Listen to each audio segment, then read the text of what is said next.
सिद्धू तो साड़सती है, जिसके घर में बैठ जाता है उसको बर्बाद हो। उसने कांग्रेस का काम तमाम। पंजाब में जो आम आदमी पार्टी है वो अभी अपने शिशु काल में है, अभी उनके दूध के दांत भी नहीं टूटाई। तो ये धोखे से पैदा हुई पार्टी है, ये धोखा करा। तो भाई तू इतनी बड़ी एडवर्टाइजमेंट क्यों करता है टीवी के ऊपर? तू भी अपनी एडवर्टाइजमेंट है। दो मुद्दों में केजरीवाल फंस गया। एक तो एसवाईएल में, पंजाब में कहता है पंजाब को मिलना चाहिए, हरियाणा में कहता है हरियाणा में मिलना चाहिए, दिल्ली में जाके कहता है कि हमें। पंजाब केसरी में आप सबका स्वागत है। मैं हूं चंद्रशेखर धरनी। इस वक्त हम मौजूद हैं अंबाला के अंदर और अंबाला से गृह मंत्री व विधायक अनिल विज जी हमारे साथ मौजूद हैं। इनसे बातचीत करेंगे कुछ अहम इश्यूज़ को लेकर। सर, आपका स्वागत है पंजाब केसरी में। धन्यवाद।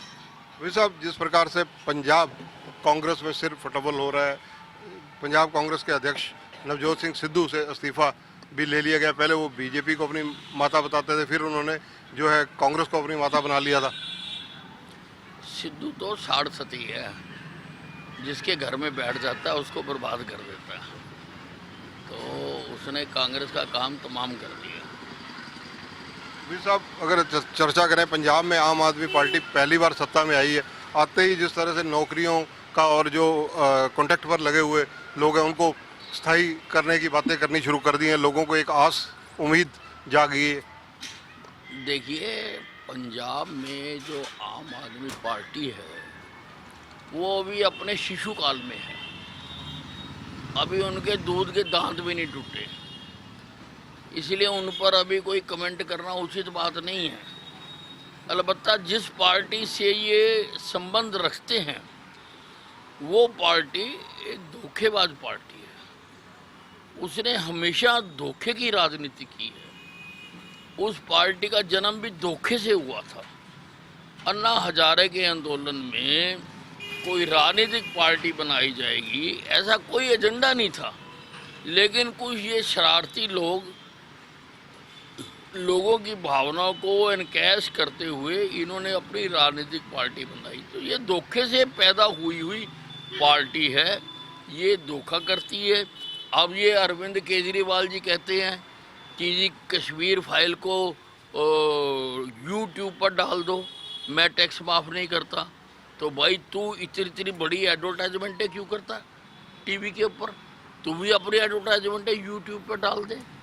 और तू जो ये कहता कभी मैं कहीं दौरा करने जाऊंगा, कहीं दौरा करने जाऊंगा, तो यूट्यूब में डाल के भेज दे वहाँ पे अपना दौरा, क्या ज़रूरत है?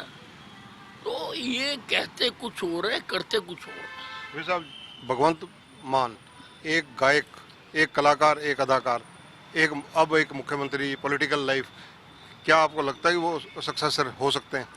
देखिए, मैंने आपको कहा कि मैं अभी उस पर कोई टिप्पणी नहीं करूँगा। अभी उसके दूध के दांत भी नहीं टूटे, अभी वो शिशु काल में है। आम आदमी पार्टी पंजाब में सत्ता में आते ही ज़्यादा प्रफुल्लित है और हरियाणा में रोज़ कई लोग, चाहे वो बीजेपी के हों, अधिकांश कांग्रेस के हैं, जो उनके साथ माइग्रेट हो रहे हैं। देखिए, ये सब पार्टियों को अपने आप को विस्तार करने का अधिकार है, इसका तो हम कोई इतराज़ नहीं करते हैं। लेकिन एक बात पक्की है कि ये तो डूबेंगे ही डूबेंगे, जो जाएंगे वो भी डूबेंगे। इसके अलावा अगर चर्चा की जाए कि पुलिस विभाग के, आपने पुलिस विभाग को दुरुस्त करने के लिए पीछे जो गाइडलाइन जारी की थी, उनकी मॉनिटरिंग क्या लगातार जारी है? जिस प्रकार से मुकदमे दर्ज नहीं होते और आपने कहा था कि एक समय अवधि सारी निर्धारित की थी। बिल्कुल, उनको ट्रायल पे उनका काम शुरू हो गया हुआ है और जल्दी ही उसको रेगुलर कर दिया जाएगा। हर मुकदमे की मॉनिटरिंग की जाएगी। वे साहब, जिस प्रकार से पुलिस विभाग में सेवानिवृत्तियां लगातार बढ़ती जा रही हैं, लेकिन नई भर्तियां क्योंकि अभी हो नहीं रही और जो नई भर्तियां हो रही हैं वो अंडर ट्रेनिंग है, तो ऐसी स्थिति में पुलिस फोर्स की कहीं कमी ना हो आने वाले दिनों में, आपकी सोच क्या है इस बारे में? नहीं, पुलिस फोर्स में काफ़ी कमी है और उसके लिए भर्ती के लिए अब हम एसएस बोर्ड को हमने लिख के दिया हुआ है। भर्ती तो एसएस बोर्ड ने करनी है और हम उनको यही कहते हैं कि वो जल्दी भर्तियां करें। यूक्रेन में जिस प्रकार से अस्पतालों पर या जहां बच्चे ठहरे हुए हैं, होम शेल्टर्स वगैरह पर, उन पर कहीं ना कहीं हमले किए जा रहे हैं, आम आदमी पर हमला हो रहा है, इसको लेकर आप क्या कहेंगे? देखिए, सिद्धांत के तौर पर युद्ध किसी समस्या का समाधान नहीं है। बातचीत से समस्याओं का समाधान करना चाहिए। परंतु अगर युद्ध होना ही है तो आम आदमी के ऊपर हमले नहीं होने चाहिए, अस्पतालों पे हमले नहीं होने चाहिए, शेल्टर होम्स पर हमले नहीं होने चाहिए। इसका जो भी युद्धरत देश हैं उन दोनों को इसका पालन करना चाहिए, और नहीं करते हैं तो यूएनओ को और जो वर्ल्ड कम्युनिटी है उसको इसमें इंटरवीन करना चाहिए। भाई साहब, वैसे तो जो दुबई आपकी जो यात्रा है, शेख साहब आपके कायल हैं, पिछले दिनों चंडीगढ़ भी आए तब भी बात रही, तो वहाँ पर आपसे खूब उनकी चर्चा हुई। अब आप वहाँ जा रहे हैं तो आप वहाँ पर प्रमुख रूप से किन चीज़ों पर आपका फोकस कहाँ, कैसे और क्या रहेगा? दुबई में एक इन्वेस्टर्स मीट है, तो मुझे वहाँ पर इनवाइट किया गया है और मैं वहाँ पर जा रहा हूँ। मेरे साथ एक ऑफिसर्स भी जा रहे हैं जो HSADC के GM हैं। हम अपने प्रदेश के बारे में वहाँ पर रखेंगे और कोशिश करेंगे कि हमारे प्रदेश को में इंडस्ट्री आने में, रोज़गार आने में और चीज़ें आने में अगर उसमें कोई सफलता मिलती है तो। फिर साहब, एक सवाल और लूँगा, क्योंकि जिस प्रकार से SOEL का इशू है, बहुत बड़ा इशू है। अब पंजाब में भी जो सरकार आम आदमी पार्टी की है और दिल्ली में भी आम आदमी पार्टी की सरकार है, तो पानी इनसे कैसे मिलेगा? दो मुद्दों में केजरीवाल फंस गया। एक तो SOEL में, पंजाब में कहता है पंजाब को मिलना चाहिए, हरियाणा में कहता है हरियाणा में मिलना चाहिए, दिल्ली में जाके कहता है कि हमें पानी मिलना चाहिए।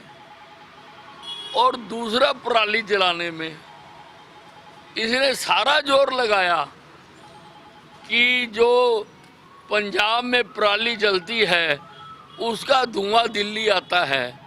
तो अब क्योंकि पंजाब में भी आपकी सरकार आ गई तो अब वो जो पराली का धुआं वो पाकिस्तान को जाया करेगा।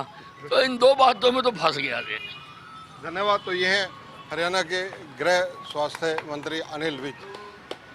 अरविंद केजरीवाल पर सीधा प्रहार और कटाक्ष कि पंजाब में वो आरोप लगाते रहे हैं कि वहाँ की पराली, वहाँ का धुआं दिल्ली को प्रभावित करता है, और उन्होंने कटाक्ष किया है कि अब क्या वो धुआं पाकिस्तान में जाएगा। और सबसे बड़ी बात पानी की, पानी पंजाब से हरियाणा ने लेना है और हरियाणा ने क्योंकि दिल्ली को पानी देना होता है, इस मामले में भी अरविंद केजरीवाल फंसते नजर आ रहे हैं। दुबई की यात्रा, शेख साहब का व्यक्तिगत आमंत्रण विज साहब को मिला, लेकिन विज साहब क्योंकि हरियाणा के प्रति सोच रखते हैं और इसीलिए उन्होंने इसमें इन्वेस्टर मीट में एक अधिकारी को भी साथ ले जाने के लिए प्रपोजल है और अधिकारी जा भी रहे हैं ताकि हरियाणा की प्रगति में, उद्योगों के बारे में कुछ ना कुछ वहाँ पर नई चीज़ मिल सके। वहाँ से अगर कुछ मिले हरियाणा की, उसमें प्रगति निश्चित और निर्धारित हो।